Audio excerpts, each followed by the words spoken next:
teman-teman yang tercinta, selamat sore.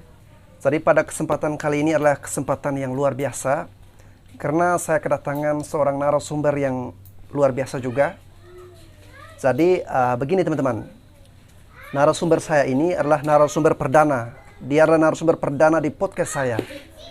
Sebenarnya tidak layak untuk kita bilang podcast, soalnya kalau podcast kan itu kan di ruangan yang bagus, ada peralatan yang luar biasa. Tapi ini karena seadanya, jadi istilahnya obrolan santai. Jadi Bapak tua ini, dia akan memberikan sharing pengalaman pada teman-teman semua. Dia ini bekerja sebagai security, tetapi bisa menyelesaikan perkuliahannya. Mungkin di luar sana juga ada teman-teman yang bekerja sambil kuliah. Tetapi ini khusus untuk teman-teman yang mungkin saat ini sedang bekerja, punya keinginan untuk kuliah, tapi masih bingung. Nah, kita bisa dengarkan dari narasumber kita ini, dia berbagi pengalaman. Eja, selamat sore. Selamat sore juga, Eja. Jadi perkenalkan namanya dan asalnya dari mana, Eja? Jadi baik, terima kasih atas kesempatan dan kepercayaan kepada saya pada sore hari ini. Sebelumnya perkenalkan, nama saya Agustinus Indopo. Saya asal dari Maumere, Flores, Nusa Tenggara Timur. Maumere, kampung mana nih, Eja? Sorry. Maumere, kampung Basakowe, Desa Liakutu, Kecamatan Mego, Kabupaten Sika, Nusa Tenggara Timur. Ya, semoga ada orang-orang dari desa Liakutu ya. Liakutu. Liakutu. Iya. Bisa lihat ini adalah figur hebat dari Liakutu. Liakutu. Ya, benar. Ya, jadi Eja bisa ceritakan bagaimana sih dulu Eja merantau dari berangkat dari Flores sampai di sini tahun berapa, kemudian mulai bekerja sehingga akhirnya bisa menyelesaikan pendidikannya itu, langsung diceritakan saja pada teman-teman. Jadi begini teman-teman, saya sedikit membagikan pengalaman saya. Kopi aja, sambil kopi. Bagaimana saya kuliah sambil bekerja. Memang tujuan awal saya waktu datang merantau ke Jakarta untuk kuliah. Dan pada waktu itu sudah disepakati, sudah disetujui sama pihak keluarga semua, orang tua. Saya merantau ke Jakarta pada tanggal 21 Agustus 2015. Wah, 5 tahun yang lalu. 5 tahun yang lalu. Iya. Iya, seperti itu. Saya tiba di Jakarta karena saya dari kampung menggunakan kapal laut, kapal sini. Perjalanannya saya selama 5 hari 4 malam. Iya. Tiba di Pelabuhan Tanjung Priuk tanggal 25 hari Selasa tahun 2015.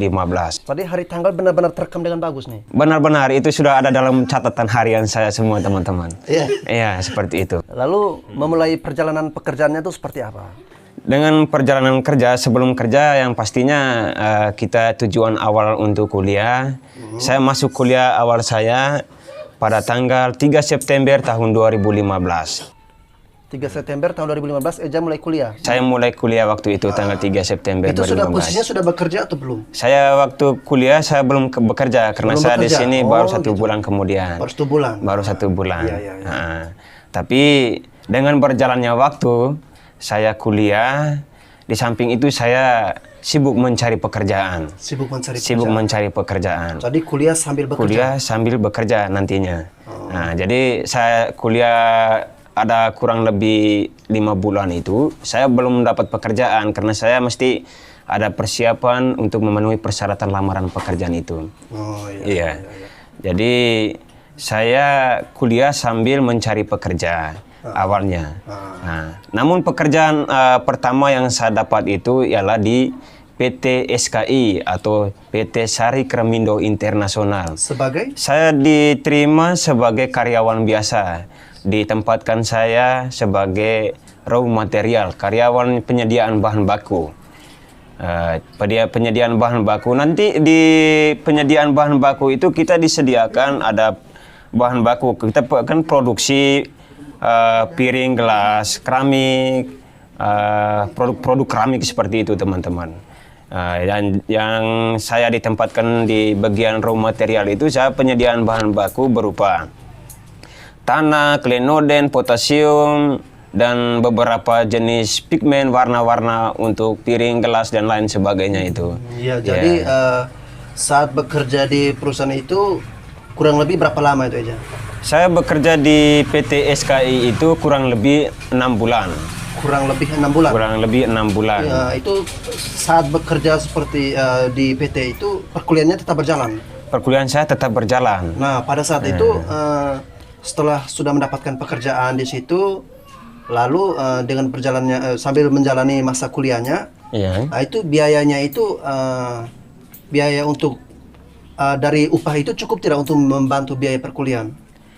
Jadi upah yang saya terima waktu pertama kali saya bekerja, upah itu cukup membantu. Cukup membantu, tapi belum maksimal 100% dari upah tersebut. Karena upah yang diberikan itu dihitung-hitung tidak sesuai dengan UMR yang diberikan dari kabupaten tempat saya bekerja. Ya, seperti itu. Namun saya keluar dari tempat kerja saya pertama itu diakibatkan habis kontrak. Habis kontrak? Ya, habis kontrak. Jadi habis kontrak, saya di luar lama kurang lebih 3 bulan. Di luar 3 bulan? 3 bulan. Setelah di luar 3 bulan, otomatis kan penghasilannya kan tidak ada nih? Tidak ada. Tidak ada kan sudah selesai kontrak? Iya. Nah, selama di 3 bulan di luar, itu bagaimana cara Eja mencukupi perkuliahannya, terus mencukupi juga kebutuhan hidupnya itu seperti apa? Jadi ini ada cerita sedikit menarik teman-teman. Nah, sampai sini ada sedikit cerita menarik. Mau bilang ini cerita kita ngarang atau ke cerita bagaimana supaya terinspirasi bagi para penonton atau teman-teman yang kuliah dan pengen untuk mencari pekerjaan guna untuk membantu ekonomi orang tua dan lain sebagainya itu. Nah, di sini ada sedikit cerita. Iya. Nah, silakan aja. Jadi ceritanya ini waktu pertama kali memang saya bekerja. Nah, setelah bekerja saya habis kontrak di luar itu saya 3 bulan saya nganggur. Dengan nganggurnya itu saya tidak putus asa, saya terus berjuang, terus berusaha bagaimana saya bisa mendapatkan uang dari pengangguran itu. Supaya bisa sewa uang transportasi pergi kuliah, untuk kebutuhan sehari-hari saya. Ibaratkan jangan sampai semua itu terbuang sia-sia dari waktu yang kita gunakan tiap harinya, seperti itu. Oh, jadi Eja memanfaatkan. Saya manfaatkan waktu itu Eja. Ya. Saya manfaatkan waktu selama 3 bulan sebelum saya mendapatkan pekerjaan di perusahaan. Saya di luar itu saya bekerja saya sebagai tukang parkir. Oh, ini menarik teman-teman, sebagai tukang parkir. Di luar itu ceritanya saya sebagai tukang parkir. Dan tukang parkir itu tidak penuh hari, dia tuh setengah hari yang saya ambil. Setengah hari. Yang setengah hari. Jadi saya tuh join dengan ada bapak-bapak yang di lingkungan tempat tinggal saya. Dia punya tempat parkir itu. Jadi dari jam 8 pagi sampai jam 12 siang bapak yang jaga, yang pemilik tempat parkir itu yang jaga. Namun saya minta kesempatan dari jam 1 karyawan masuk itu sampai jam 5 sore itu saya yang jaga. Itu saya jaga. Dari jaga tempat parkir itu otomatis kan barang siapa yang datang untuk mengunjungi tempat yang mereka kunjung itu, saat mereka meninggalkan area parkir mereka memberikan 1.000, 2.000. Nah, itu yang perlu kita terima. Nah, yang terima. Ataukah nanti kan kadang manusia itu tidak semuanya memberi, ya toh? Iya, benar. Ada yang datang pergi begitu saja. namun ada juga yang mungkin ada punya hati, punya belas kasihan terhadap kita semua yang sebagai anggota ataukah sebagai tukang parkir di situ. Mereka keluar, mereka memberikan 1.000, 2.000, 3.000. Nah, itu yang kita anggap sebagai rezeki kita pada saat itu. Namun terkumpul pada 4 jam, kurang lebih 4 jam kerja saya sebagai tukang parkir itu saya terkumpul semua. Dengan nominal yang ada saya bisa atur. Karena malam ini mesti harus pergi kuliah. Jadi sorry aja saya potong. Jadi sehari itu dari pekerjaan sebagai tukang parkir, itu sehari dapat penghasilannya berapa? Jadi sehari itu kalau untuk saya sendiri sehari itu minimal 18.000 itu pernah saya dapat. Minimal 18.000. Minimal 18.000. Oh ya, maksimal? Nah, maksimalnya itu 43.000. pada waktu itu. Maksimal 43.000 di tahun berapa tuh aja? Di tahun 2016-2017. Oh, jadi begini teman-teman, setelah habis kontrak dari perusahaan yang lama, beliau ini kan tidak ada pekerjaan lagi. Jadi di luar itu pekerjaan serabutan sebagai tukang parkir dengan gaji sehari 18.000 ya. Iya. 18.000, maksimalnya itu 43.000. Nah, itu cukup untuk membiayai kehidupan beliau sambil membiayai perkuliahannya juga. Selama 3 bulan ini hitungnya kita nganggur ya. Nganggur. Nah, setelah itu bagaimana kisah selanjutnya aja? Jadi kisah selanjutnya saya di samping jaga tempat parkir, di saat hari libur Lebaran saya dipanggil sama Pak Mosa, Felixius Mosa. Beliau itu asal dari Mauponggo, dari Flores juga. Dia mengajak saya hari libur itu saya pergi ke rumahnya kerja, disebut kuli bangunan. Jadi rumah dia itu kita bekerja di rumahnya. Saya kurang lebih kerja di situ 3 hari. Dan saat saya pulang kembali lagi ke tempat yang saya tinggal di Desa Cicadas, saya diberi 200.000 dari Bapak Pak Felixius Mosa itu. Lumayan, ya. Nah, dengan adanya uang itu saya bisa mencari pekerjaan lagi. Mencari pekerjaan lagi. Mencari pekerjaan itu otomatis kan yang pertama kita harus memenuhi persyaratan lamaran kerja. Jadi begini teman-teman, misalkan teman-teman ingin untuk mencari pekerjaan sambil kuliah ataukah sebelum kuliah mau bekerja dulu, itu perlu proses juga, dalam arti teman-teman mesti ada sediakan lamaran kerja itu berupa daftar riwayat hidup, pas foto, SKCK, dan lain sebagainya itu. Jika teman-teman ingin bertanya nanti bisa lampirkan di kolom komentar aja, ya, seperti itu. Ya, nanti konsultasi aja nanti. Ya, seperti itu. Oh ya, jadi intinya sebagai pekerjaan sebagai serabutan setelah selesai kontrak bisa mencukupi kebutuhan sehari-hari dan juga perkuliahan. Jadi ya teman-teman, kita merantau dari kampung jauh-jauh di tanah Jawa, jangan gengsi ya, jangan gengsi. Apapun itu kita kerjakan. Nah ini setelah selanjutnya ini ada tamu yang tidak diundang lewat.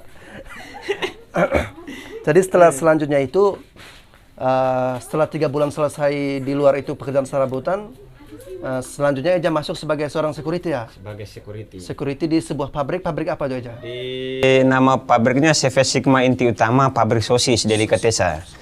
Ya. Jadi kurang lebih di situ bekerja berapa tahun Eja? Saya bekerja di CV Sigma itu dari bulan September sampai September, jadi 3 tahun. Dari 3 tahun. 3 tahun. Jadi dengan pekerjaan di situ yang akhirnya Eja bisa menyelesaikan perkuliahannya. Iya. Nah ini menarik teman-teman. Pekerjaan di situ, kalau boleh tahu Eja itu security di situ berapa jam? Saya bekerja di pabrik sosis itu sebagai security dan jam kerjanya kami anggota security itu 12 jam kerja dibagi 2 shift. Dibagi 2 shift. Jadi dari shift 1 ke shift 2, dari shift 2 ke shift 1 itu 12 jam kerja. Iya, iya. Ya, masuknya dari jam 7 pagi sampai jam 7 malam, pertukaran shift jam 7 malam sampai jam 7 pagi. Ya, seperti itu. Oke, ada atmosfer dari luar dulu. Dengar. Tadi ya, itu bagaimana tuh Eja? Eja bisa membagi waktu, kan security ini kita tahu jam kerjanya itu banyak sekali teman-teman, 12 jam kerja. 12 jam kerja. Otomatis kan pasti, apalagi 2 shift. Pasti kan menyita waktu kita. Nah itu bagaimana Eja bisa membagikan waktu antara perkuliahannya dengan pekerjaannya. Kemudian kalau misalnya jadwalnya kan 2 shift nih. Bagaimana kalau misalnya ada shift, misalnya kuliahnya malam tapi Eja dapat shiftnya malam. Nah misalnya ada jadwal yang bertabrakan seperti itu, bagaimana cara mengatasinya? Jadi jika ada bentrokan jadwal kerja dengan jadwal perkuliahan saya, contoh nih pada malam hari saya kuliah, namun jadwal juga shiftnya di malam hari. Di malam hari? Malam hari. Iya, iya. Jadi sebelum ada pembagian jadwal kerja di perusahaan itu, saya koordinasi baik dulu dengan komandan saya. Dengan komandan saya koordinasi baik kan, Pak, mohon dimengerti sebab saya ini saat ini saya masih kuliah. Masih kuliah.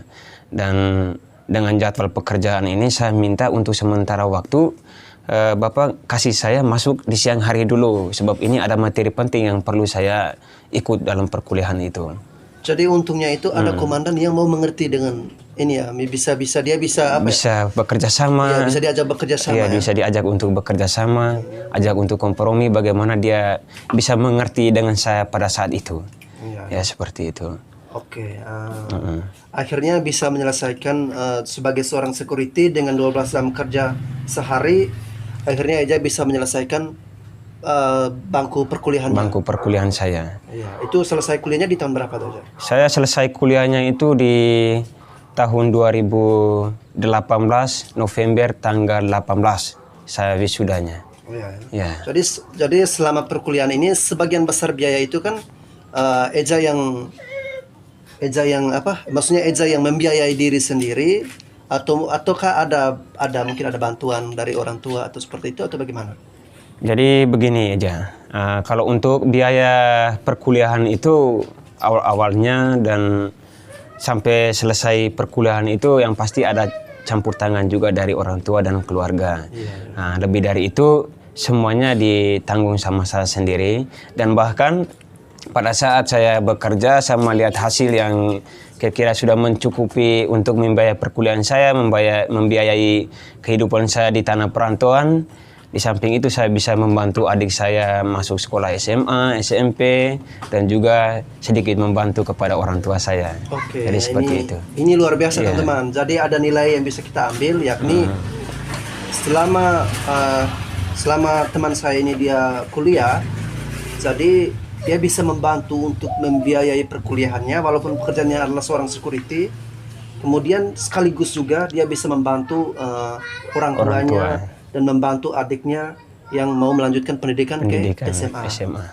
Nah, ini mungkin teman-teman bisa mengambil apa ya, istilahnya ada begini, sesuatu yang bisa dipelajari. Ada sesuatu yang bisa dipelajari, bagaimana kita mengambil kesempatan, dari kesempatan itu kita mendapat penghasilan, dengan penghasilan ada, kita bisa untuk diri sendiri, kita melihat juga dengan keluarga kita, orang tua, apalagi saudara dan saudari kita yang mereka benar-benar membutuhkan kita. Oke. Nah, kita harus berbagi seperti itu. Jadi ini sebagai pesan ya, Eja, sebagai pesan untuk teman-teman di sana yang menonton video kita, itu nilai hidup atau sikap hidup seperti apa untuk teman-teman yang merantau, yang bisa berdasarkan pengalaman Eja bisa sampaikan. Pokoknya pesan yang ingin Eja sampaikan pada teman-teman itu seperti apa, silakan disampaikan.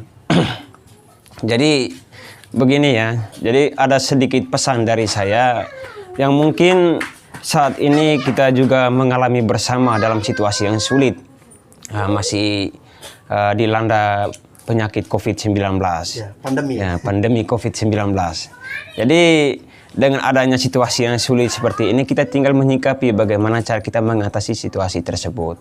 Nah, yang pesan saya terhadap adik-adik dan juga teman-teman saya yang saat ini mereka menempuh pendidikan di tingkat SMA, di bangku SMA, sudah kelas 3, bagaimana sebentar lagi mengikuti ujian akhir semester, ujian nasional, ujian kelulusan. Salah satu pesan saya, jika adik-adik dan teman-teman ingin melanjutkan pendidikan ke tingkat perkuliahan atau masuk ke akademi, jadi teman-teman tidak usah pikir khawatir dengan situasi, dengan adanya kekurangan, apalagi situasi yang sulit seperti saat ini. Teman-teman jangan memikirkan hal yang sulit, coba berpikir untuk hal yang positif, bagaimana saya bisa melewati dari zona yang sulit tersebut. Nah, dalam arti teman-teman setelah lulus sekolah SMA, jika mau melanjutkan perkuliahan dilihat dari kemampuan ekonomi orang tuanya yang mapan, ataukah pengen mencari pekerjaan dulu, hidup di perantauan dulu, cari pekerjaan di samping sudah mendapat pekerjaan, mau lanjutkan perkuliahan sesuai dengan rencana dan mencapai cita-cita teman-teman, ya silahkan. Ya pada intinya pesan saya ini bagaimana supaya teman-teman bisa mengambil inspirasi, motivasi. Pertama-tama harus teman-teman bisa memotivasi diri sendiri. Bagaimana teman-teman jika suatu waktu mau bekerja, apalagi dengan usia masih muda, sekolah saja, perkuliahan dulu. Sebab di bangku kuliah itu adalah pendidikan akhir di mana kita bisa selesai perkuliahan itu kita bergelut dalam dunia pekerjaan. Jadi kita sekolah-sekolah itu baik dari TK, SD, SMP, SMA sampai dengan akademi atau perguruan tingginya itu di titik puncak di perguruan tinggi itulah kita dilatih untuk bagaimana kita bisa terjun ke dunia pekerja. Kita kerja nyata nantinya. Seperti itu. Jadi ya terima kasih banyak ya Eja sudah menjadi narasumber perdana di podcast perdana. Jadi terima kasih ya, teman-teman sudah bisa menyimak ya apa yang Eja bicarakan. Dan juga perlu teman-teman ketahui kita berdua ini sama-sama security. Iya. Sama-sama security. Sama-sama security.